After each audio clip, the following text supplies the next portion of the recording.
Moje ime je Aleš Pevc in sem vodja tehnološke pisarne v Tehnološkem parku Ljubljana. Sem tudi vodja XR laboratorija, v katerem se zdaj nahajamo in v katerem razvijamo res ene take zelo zanimive in pa malo skrivnostne projekte. Predvsem s področja NFT-jev, metaverza in virtualne pa obogatene resničnosti. Tehnologije virtualne pa obogatene resničnosti bojo zelo močno vplivale praktično na vsako podjetje in pa na vsakega posameznika v roku prihodnjih 10 let, nekako ocenjujejo strokovnjaki. Zelo veliko enih priložnosti poteka na projektih virtualne pa obogatene resničnosti. Ena od najbolj zanimivih je vsekakor izobraževanje. Verjamemo, da se bo na področju izobraževanja zelo veliko spremenil. Verjetno se vi mladi ne boste več učili tako, kot ste se, ampak bo zelo izobraževanje potekalo ali pa šola pa učenje bo potekalo precej bolj interaktivno. Predmeti bodo živeli, fizikalni poskusi bodo praktično v živo, z različnimi opisi, kaj se med posamezno fazo dogaja.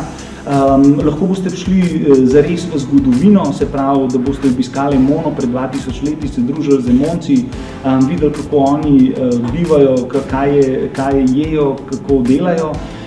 In vse ostale stvari, kar se tiče recimo biologije, preselili se bomo v neko celico za kakšen dan in spremljali te procese, kako potekajo noter. Ogromno prednosti virtualne pa obogatene resničnosti vidimo pa tudi v uporabi v podjetjih.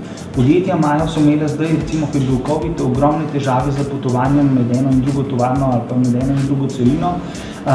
In s pomočjo te resničnosti, te tehnologije so svojim sodelavcem na drugem koncu sveta lahko pomagali pri popravi različnih strojev ali pa naprav.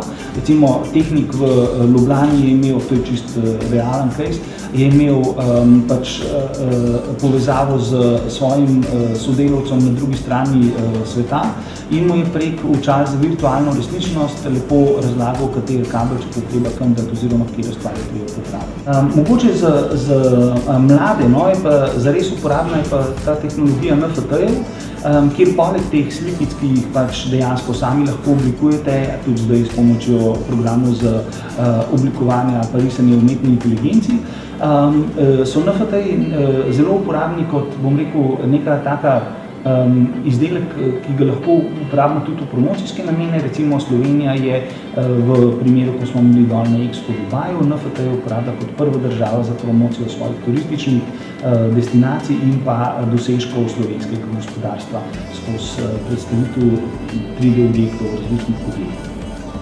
Področje virtualne pa obogatene resničnosti, metaverza, NFT-jev je vsekakor ena od izjemnih priložnosti za razvoj kariere mladih.